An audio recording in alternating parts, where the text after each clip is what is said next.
What we're going to talk about now is simply some keys to self-motivation. And all of us have motivation of some sort. I define motivation as the desire to achieve that which you believe to be worthwhile.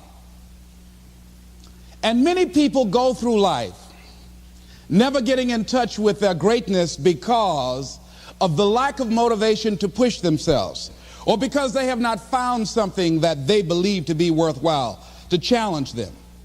I heard a poem once that said, many a flower has bloomed unceasingly and wasted sweetness upon the cold desert air. It's translated, that means simply that many a talented persons have gone unnoticed, and the world never had a chance to be exposed to their talent because that person did not take the time to begin to express or to demonstrate or to motivate themselves in the direction to bring that which they came into the universe to bring. How can you measure your motivation? How can you evaluate where you are on a scale of 1 to 10? Let's do this for ourselves mentally. How do you rate yourself from 1 to 10? Your mental attitude about yourself, how you feel about you, how you feel about life. How do you rate yourself on a scale of 1 to 10 in terms of your physical appearance, in terms of your health? Do you take care of yourself? Are you allowing yourself to get overweight and out of shape? Are you conscious of your health? Are you watching the food that you take into your body? Do you make a deliberate effort to exercise? You know, it was George Burns. He said, we cannot help getting older, but we don't have to get old. And many of us get old before our time because we don't take time to take care of ourselves. Your environment is a very good indicator. On a scale of 1 to 10, is it what you want it to be? Do you find it desirable? Are you satisfied? The job or career that you're involved in. Someone said that 85% of the American public are unhappy with their jobs. Are you spending 8 hours a day just doing time? Doing something that you don't find challenging, that does not make you stretch mentally, that does not stimulate you, that does not inspire you. Something that you don't find a sense of fulfillment in it. If you're doing that day in and day out, it has to affect how you feel about yourself, your level of motivation. Your relationships. What kind of impact is it having on your life? Is it nourishing or is it a toxic relationship? Does it drain you or does it build you up? Ask yourself that. How motivated are you to do something about it? Your contribution, your actions. What are you giving? Many people will leave the universe without a trace. No one will know they were here. And in fact, under their name, we could put under there, not used up. Will anybody know that you came this way? What contribution are you giving? What will you leave? What will be different because you came this way? Someone once said that life is our gift to us that God has given us, and how we live our lives is our gift to God. What kind of gift are you formulating? Is this a gift that you like to take back and do something else before you turn it in? Think about that.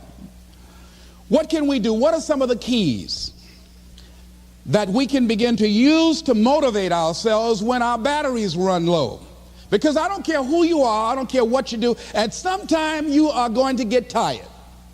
At some time you're going to get in a rut. Seem like nothing you do works out right. At sometimes it just seems like you just don't have the wherewithal or the will to do anything.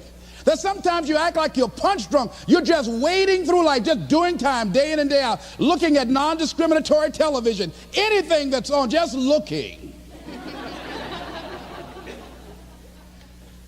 And depressed, feeling powerless, feeling useless, and bored. What do you do? How do you get yourself out of a rut? How do you, when you know you can do more than what you've been doing and you're not doing it and you're discontent with where you are, you get angry at yourself. How do you get out of that rut? How do you motivate yourself? One of the things that we must do is that we must be involved in working on achieving self-mastery. You must work on yourself continuously. Never be satisfied with yourself. Always know that as you invest the effort and time on you, that's the greatest ability that human beings have above animals. See, a dog can't be anything but a dog. Tree can't be anything but a tree. Human being, you've got unlimited potential. You can put effort on you, and by concentrating on you and developing you, you can transform your life wherever you are right now. So you want to work on yourself. You want to read books that inspire you and motivate you. You want to listen to tapes over and over and over again. And I suggest that you listen to tapes when you first get up in the morning. You want to control the spirit of your day. When you first wake up in the morning, your mind is operating at 10.5 wave cycles per second. That's when the subconscious mind is most impressionable. Whatever you hear in the first 20 minutes when you wake up, that will affect the spirit of your day. When you listen to tapes, listen with relaxed belief, believing that this can happen for you. And by listening to them, listen to them over and over and over again, and you will get a breakthrough. You can listen to the same tape for months, and all of a sudden you hear something you never heard before. It have a special meaning for you. Or read the same book over again, and you find some special insight. You said, I can't believe I didn't see that the first time. So you want to be involved in developing yourself. Most people won't do that. Most people won't take that kind of effort and invest that kind of energy in themselves, because they will fall prey to that conversation within. Oh, don't do that. You don't have time. You're too busy. You're too caught up in the rat race. Most people won't do that. Well, they won't take time to go to lectures. They won't take time to go to seminars. They won't take time to go to classes to improve themselves. And as you continue to work on yourself, you will begin to expand your vision of yourself. You'll begin to work towards self-mastery. And you will begin to see it reflect itself in all the dimensions of your life: your mental life, your physical life, your social life, in your relationships, your monetary life. So concentrate on developing yourself. Because if you don't, I guarantee you that you will make a settlement. And most people have. And most of us already have. What kind of settlement have you made with your life? You know, when we make settlements, out of court settlements, you've heard them. That means that you decided to take something less than what you originally wanted to get had you gone into court. And the reason that you settled outside of court is because you didn't believe that you can get it. So you made an out-of-court settlement. Many of us are making in-life settlement. We're settling for less than what we actually deserve. We don't feel good about it, but we make it work in our minds. We'll come up with some kind of excuse to make it all right. What kind of settlement have you made with your life? Many of us settle for less than what we want out of relationships because we don't have the courage to change them. I had a seminar I used to do called "Are You Living Together or Dying Together?" Many people are just dying together. Gladys Knight used to have a song that says, "Neither one of us want to be the first to say goodbye."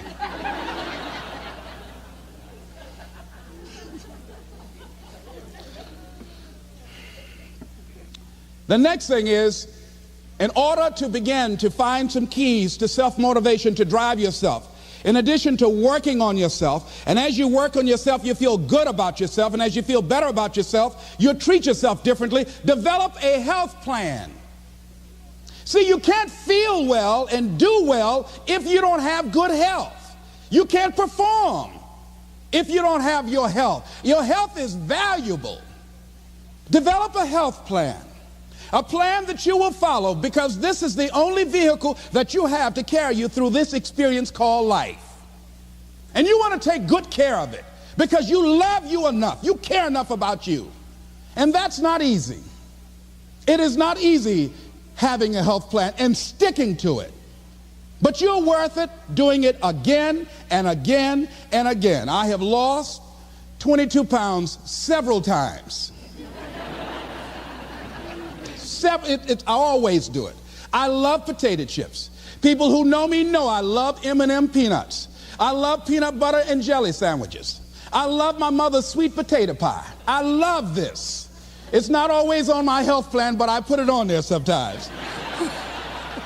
I said life is too short to go without sweet potato pie.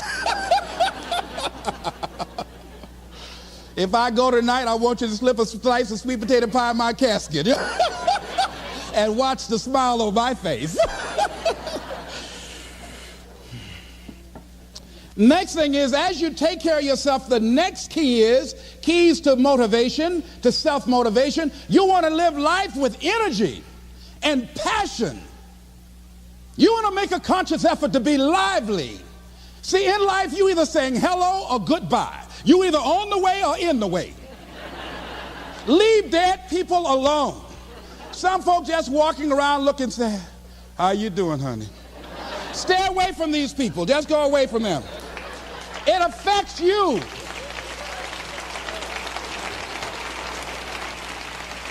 You want to smile. You want to be happy. You got a lot to be thankful for. But you watch some of the faces around you every day. And I tell you, some of these faces, they will put you in a depressed state of mind. So you want to avoid these kind of faces. When you see them coming, turn your head. Next thing is that you want to monitor your inner conversations. The things that you say to yourself. You want to watch them, and in watching them, you want to take charge.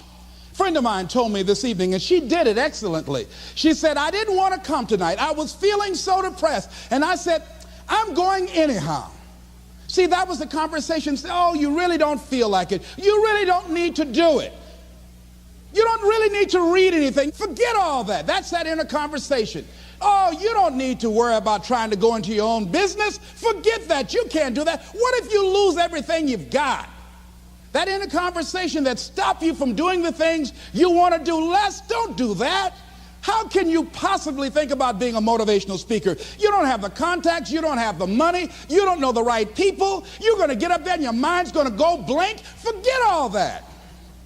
You remember that time you got up before some people and you panicked? You stood up and your mind sat down? Don't you remember?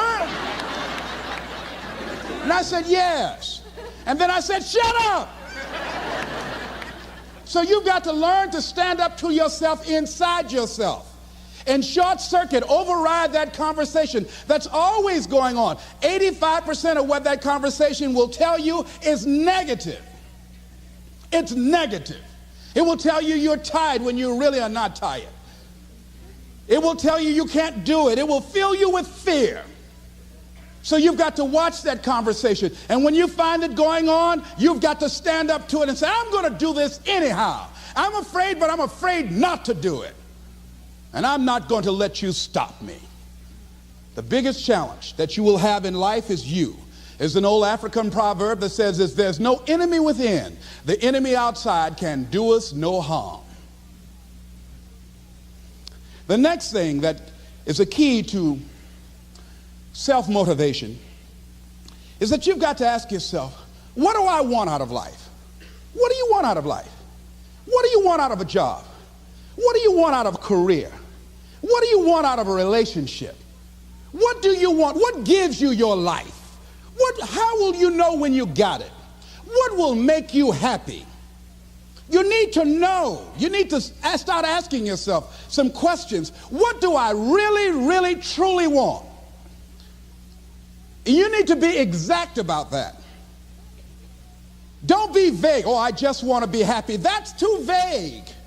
What will make you happy? How will you know when you got it? Zero in on it. Be exact. Be specific. And as you do that, that will stimulate that superconscious mind or the reticular activating system of your mind that will begin to find those things, to identify with it. And once you begin to determine that which you want, take the time to write it down. Don't just think about it. Write it down. That is a subjective process that engages the subconscious mind. Write it down. Once you write it down, read it 3 times a day, morning, noon, and night. Why is that important? Because what it will do, it will cause you to focus. It will cause you to concentrate. When that other conversation is going on telling you what you cannot do, telling you all of the impossibilities and all of the obstacles, your concentrating will begin to create a larger vision within yourself, and you'll start looking for and seeing some new opportunities. You start creating some openings for yourself. As you begin to read that every day, day in and day out, that will make you focus. That will discipline your thinking. And you'll get all kind of creative ideas. As I talk to you right now, being involved in this immersion process, you're going to create some openings for yourself. You're going to get some ideas. You're going to feel your adrenaline flowing, and you're going to think about something, some idea you had, and you say, I want to go back and I'm going to look at that again from a different vantage point, not from the level of the problem or the obstacles that I encountered, but from a higher vantage point. Because what you will begin to see and to know as I talk to the higher consciousness within you, that you are powerful, that you are a miracle worker. And that inner conversation has conditioned you to believe that you are not. And as you begin to discover the truth of who you are, whatever challenge that you're facing in life, and if you're living, you're facing some challenge, you'll begin to know that you're powerful and that you're a miracle maker. So as you begin to write down exactly what it is that you want, read it every day. The next thing is, see yourself there. How will you feel once you get there? What will the experience be like for you? What will be different? What kind of person do you have to become in order to get there? Visualize yourself there, living the experience. I remember when I ran for state representative in Columbus, Ohio, and I had a lot of people telling me, and you got to watch not only the conversation within, but the conversation without, telling me, Les, you can't possibly win. You can't do that. And I went down to the legislature, and I saw myself. I knew what I wanted. I saw myself in the chair. I pointed out the chair that I wanted. I used to go and sit up in the galleries and watch the legislative process. I used to go to the committee meetings and listen to legislation being introduced. I learned how to write legislation, how to amend legislation. I started thinking like a legislator, got up every day dressing, thinking like that, selling myself on it, seeing myself in the legislature. Mr. Speaker, I'm the gentleman from the 29th House District. I'd like to introduce a bill. I went in the legislature, walked around. I had the experience of it. And when I ran and won against overwhelming odds, they were shocked. I won the election even before it was held because I was living it in my mind. You want to see yourself beyond your circumstances. You got a challenge, see yourself beyond your challenge. See yourself with the challenge already resolved. And knowing that all is well, seeing yourself in control and in charge of your destiny, being healthy and happy. The next thing is, it is important in the area of motivating yourself, it's important to know why you're doing it. Because that mind will say, why bother? Why go through all this? This is too hard. No, throw in the towel. It's not worth it. Has it ever said that to you before? Here's how you can handle that. Here's how you override that. Write down 5 reasons why you deserve it. Why do you deserve what you want? Why you? Why do you deserve it? What meaning and value will it bring to your life? What's so different about you that you deserve your goal or this goal? And when you write down those 5 reasons, when you have some down moments, and you're going to have them, when that conversation starts talking to you, and it's going to talk to you, what you will do is you can pull that out and read it, and it will build you up. It will be your rod and your staff to comfort you through some challenging moments, because you're going to have some. Life will knock you between the eyes. It will catch you on the blind side, come out of nowhere, stuff you can't anticipate that will knock the wind out of you. You want to give up. That's why it's important for you to work on yourself, listening to tapes, building yourself up, talking to yourself with power, feeling, and conviction, building yourself up day in and day out, because it's coming. I guarantee you, life is just waiting. Oh, he's doing good now, huh? Very good. I remember I had an experience. I was pursuing my dream. And that's why you have to work on yourself. You don't know what's going to happen. And I was telling people, I had this big rally I had to do. It was 5,000 people there. And I said, you must work on yourself. If you want a larger vision, you've got to empower yourself continuously, because life will catch you on the blind side. And after I finished my speech, I got a rousing standing ovation. And I went and called the young lady that I was dating at the time. I said, hey, guess what? I said, they love me. I got a standing ovation. And they were chanting, we want the motivator. We want the motivator. I said, listen, we want the motivator. Do you hear? She said, yes. Les, I need to talk to you.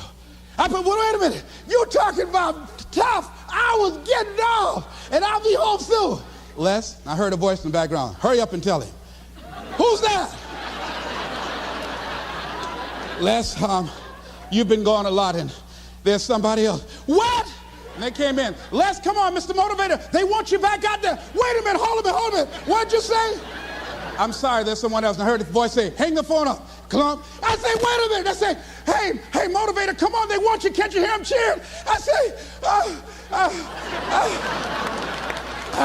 okay. I say, when you working on a larger vision, I say, you got to really work on yourself because life will catch you on the blind side.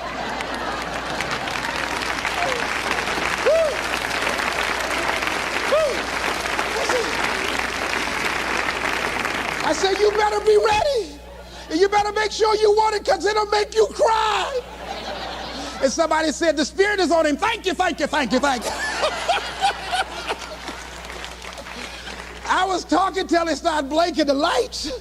They had to come pull me off. And I said, you got to have a larger vision. You make sure, wait a minute, you make sure you work on yourself. They said, come on, Mr. Brown, come on. Yeah. I went back to my hotel room, and loneliness and heartbreak was sitting on the bed, said, are you coming in now? Do you have your larger vision now? How's your positive attitude? Say, get on in here. Are you still breathing? Shut up. No, you want your gold? No, I don't want this gold now. Life will wear you out. You'll be saying, no, I can't, and no, I won't. You try to read and can't see nothing through the tears. I went plundering through the drawers in this hotel trying to find a Gideon Bible, anything, you know. I said, somebody, anybody help me. Yahweh, Yahoo, anybody. Boy, I tell you, that's why you got to work on yourself. Because life will send you some curves you cannot anticipate. The next thing is that whatever you do, you want to develop technical mastery. You want to be the best at what you do. You want to master it. See, part of self-motivation is you've got to find something that gives you a strong sense of competence. Well, you become known for that. You develop a reputation of being good at doing that. You set some high personal standards for yourself. You're not competing with anybody else. You're just unfolding yourself to be the best person that you could be. That you want to give the best quality service that you can give, because that is a statement about who you are. The other thing that's the key to self-motivation is recognize the fact that you're going to get into some slumps. Recognize the fact that you're going to encounter a great deal of failure in life. It goes with the territory. But in the face of that, you want to be relentless. When you want something, you don't expect everybody to say, oh, come on in. Oh, you want this? Oh, great. We want to give this to you. You're such a nice person. You're doing it for your family, aren't you? Great. No, life isn't like that. No, many doors will be closed in your face. Many loans that you will want. And they'll say, no, you don't have enough collateral. You don't have enough credit. And most people will give up. But you've got to decide that I'm going to be fearless. I refuse to be denied. And I'm going to go all out. I'm going to be relentless. I don't care how many no's I encounter. I like something Isaiah Thomas said when he's getting ready for a basketball game. He said, I'm going to either shoot us in or shoot us out, but I'm not going to not do anything. And that's the way to go. You can't make a basket unless you shoot the ball. You can't hit a home run unless you take a swing at it. Most people won't even take a swing. Well, I probably won't make it anyhow. That's the conversation within. They probably won't give it to me anyhow. If you want something, you've got to be relentless. You've got to decide, I deserve this, and I'm going to have it. And you go all out to get it. That drives you. The next thing is that when you want something out of life, you've got to be willing to go into action. Don't wait around for things to be just right. Don't wait for things to be perfect. Don't wait for the ideal situation. It will never be ideal. There will always be a reason. Well, as soon as the children grow up, or as soon as I pay my bills, or as soon as I get my divorce, as soon as I get enough money together, do what you can, where you are with what you have, and never be satisfied. A lot of people never take a chance in life. They don't want to take any chances. They want the situation to be ideal. See, that's not walking by faith. That's walking by sight. If I can see it, I'll do it. No. That's a lot of people saying, if I can see it, I'll believe it. No. If you believe it, you can see it.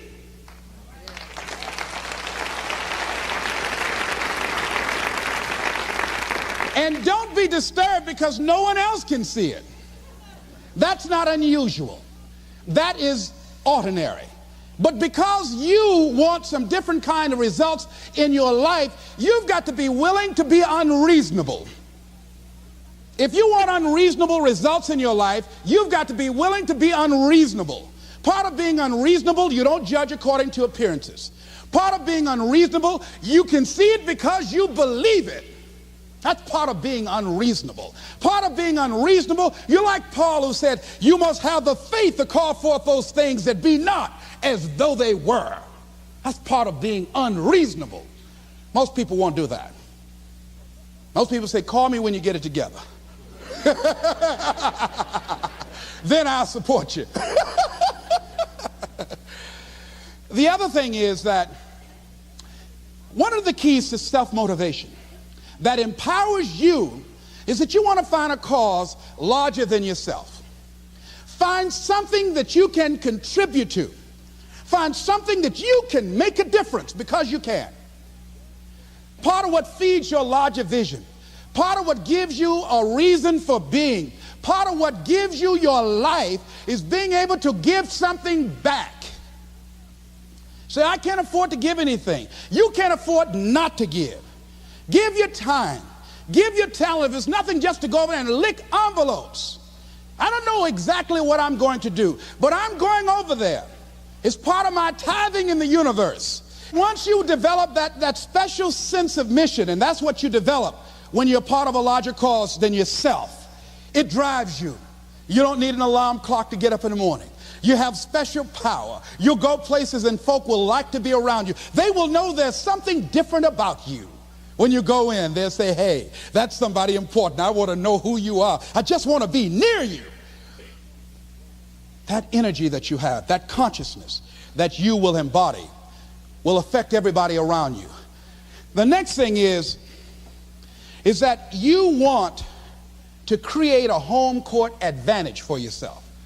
You've got to be aware of who you have around you. So you want to be selective. Have friends that will enable you to grow. I have friends that help me to grow spiritually. These are my spiritual friends. I talk spiritual stuff with them. I have some other friends who are just intellectual friends. They make me grow intellectually. They make me stretch. I have some professional friends. I'm a member of the National Speakers Association. I get together with other speakers and we learn from each other and we grow from each other. I have other friends who are just social friends. All we do is just socialize together. We'll look at a basketball game together or go out dancing, but that's all we can do. We don't talk anything serious, nothing spiritual, nothing intellectual. That's not that kind of relationship. Nothing heavy up in here. Have other friends, we walk together. That's all we can do, walk together. Talk about we're going to lose weight one day by and by for good, all right? That's all we do. Nothing else. So, according to the relationships that you develop, we grow from people and projects. And the relationships that you develop can enhance and can enrich your life, or they can drain you.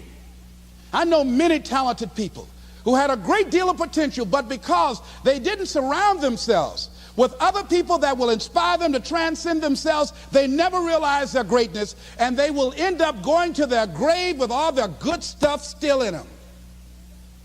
So you want to look at your relationships, the people that you're involved with, the people that you communicate with most often, and you want to ask yourself the question, what am I becoming because of this relationship? Does it inspire me? Am I motivated? Am I encouraged? Am I driven to develop myself? Am I seeking my own greatness? What kind of person am I becoming because of this relationship? Am I becoming more cynical and negative about life? Ask yourself that. The next thing is, you've got to say yes to your life. You've got to say yes. Yes to my dreams. Yes to me. Yes, I can make it. Yes, I can. Doesn't matter how many failures I've made. Doesn't matter how many mistakes I've endured. Doesn't matter about my defeats. Doesn't matter about what I've done. Yes, yes. I don't care about the fact I'm in a hole now. Doesn't matter about where I am. Yes, the last chapter to my life has not been written yet. If you judge me now, you'll judge me prematurely. I haven't exposed all my stuff yet. I'm still in the process of transforming my life. I'm still in the process of becoming. Yes. I had somebody in my life at one time told me, you'll never make it. And I said, I'll show you. And what energized me, what motivated me was something that Frank Sinatra said. He said, the best revenge is massive success.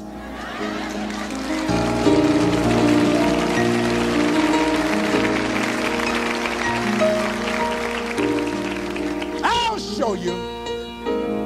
You just watch my smoke, as old folks used to say.